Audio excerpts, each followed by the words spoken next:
Hi friend, आज बनवत आहे मी चिकन पोपटी।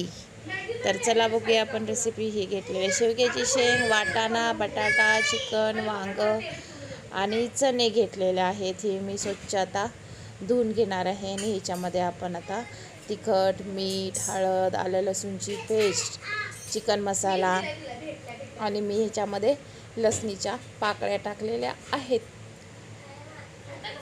तर मी ह्याच्यामध्ये तेल थोडं घालणार आहे आणि हे मस्तपैकी एकजीव असं मिक्स करून घेणार आहे आणि हे 10 ते 15 मिनटं आपण असंच ठेवायचं आहे।